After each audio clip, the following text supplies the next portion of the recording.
Yesterday I hit my stride with the grinder and ground off all the remaining bolt heads for the feet that I couldn't otherwise remove.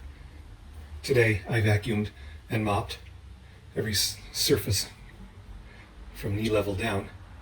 Now comes the part where I start adding various indicators that may persuade the Ministry of Transportation that I've converted this to an RV. So how does one go about persuading the ministry? Under the regs, a motorhome has to have at least 4 of these 6 attributes: cooking facilities, a refrigerator or icebox, a self-contained toilet, a heating or air conditioning system that works even when the engine is off, a drinkable water supply system that includes a faucet and sink, and a separate 110-volt power supply or a propane gas supply.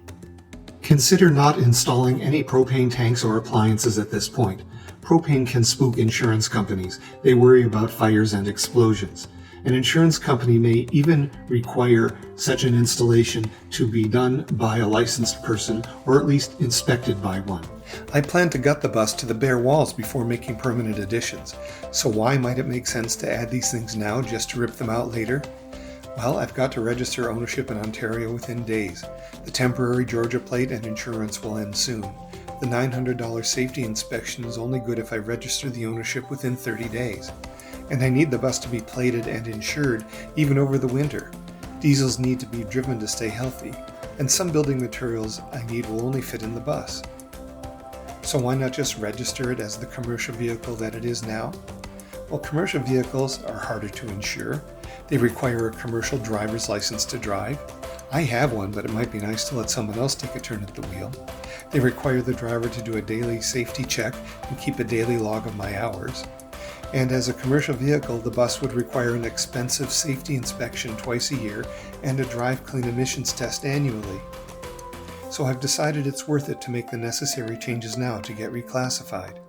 To save money, I'll try to use components I already own or can scavenge, or buy parts I intend to use on the final build. Let's get to it. I'm going to be using 2 beat-up folding tables, one of which I got out of someone else's trash and just cleaned up, plus a used sink that my son had. When new, these sinks come with a cardboard template that you can trace on the countertop to cut the hole to the right size. Here I'm tracing from the outer lip of the sink, and then I'm going to measure in about 3/4 of an inch on 3 sides, and of course much deeper on the side where the faucet goes. Time to take an irrevocable step.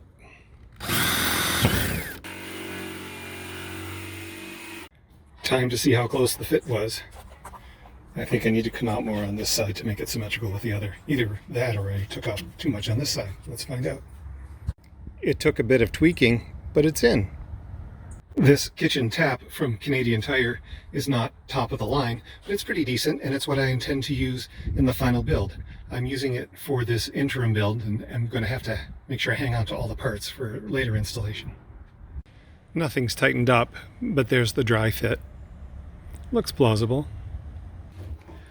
I've installed a nice box, sitting it on a rear fan that, of course, I'll be ripping out eventually. I've installed a toilet. I used construction adhesive to glue these 1x1s down to the floor to frame it in. Another item on their list is a source of 110-volt power, and I have that with this EcoFlow solar battery. There are USB outlets in the front, but 12-volt outlets and 110-volt outlets in the back. Another item on their list is a means of cooking, and I've added this induction cooktop. What was most elaborate, and an item on their list, was flowing water. I've got a Canadian Tire 5-gallon paint bucket here for the waste, and also from Canadian Tire a bottle of spring water, and the pump that I'm going to use in the final build. I've plugged it into 12-volt power here and added a switch here.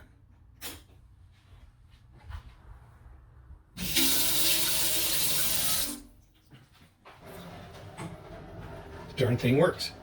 Bit of a leak in the drain, but I'm working on that. I've found this steel strapping in its 1/2 inch and 3/4 inch width versions to be second only to duct tape for versatility. I used that strapping to anchor the table to screws that were already screwed into the side of the bus. I've driven this a few hundred kilometers and it hasn't come loose. This is not how I would do a permanent installation, but it was enough for an installation designed to persuade the Ministry of Transportation that this was now a motorhome. I used the strapping to attach a 2x4 to the wall of the bus using existing screws, and that created a place where I could use a bungee cord to affix the icebox to the wall as well. I've added 5 of the 6 items on the MTO's list, and any 4 will do. I'm now going to tweak the letter of attestation that I did a first draft of, print it up, and head off to an MTO office to see if I can get the bus registered as an RV. In my letter, I quoted from the regulation verbatim in bold. I also brought with me a printed copy of the regulation for the convenience of the staff behind the counter.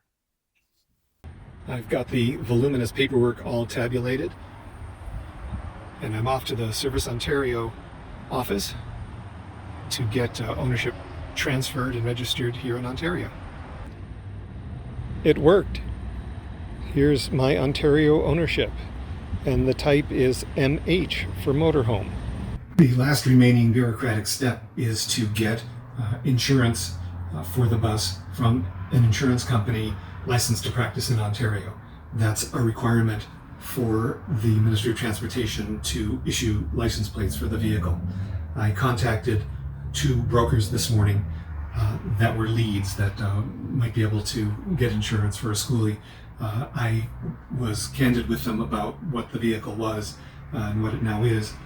One of them asked me to send pictures of the exterior and of the interior. I took some time getting the bus ready because it was a construction site, and we cleaned it up, and by way of staging threw in a single air mattress that I've been sleeping on at my son and daughter-in-law's house. Once it was set up, it occurred to me that I actually could sleep in the thing tonight.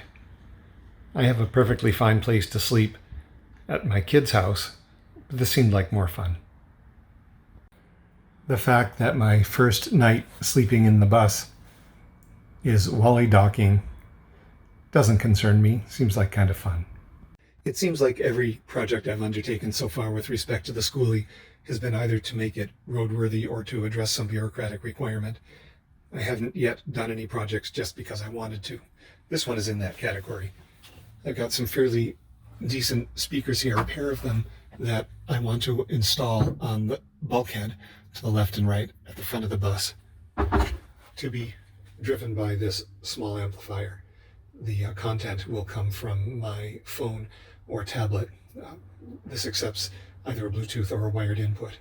There's absolutely no urgency about doing this in the dark tonight, but I'm going to anyway. It took quite a while, but I got the stereo installed, the 2 speakers up at the bulkhead, and an amplifier that I have to mount more permanently on the dashboard at some point, and dress the cables much better, though they're mostly dressed as they sneak up the side between the 2 windows and up to the bulkhead.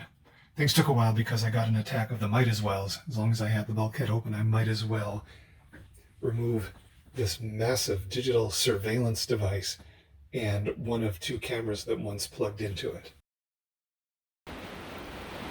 Well, it's the next morning, though you wouldn't know it from the amount of light. We're experiencing torrential rain.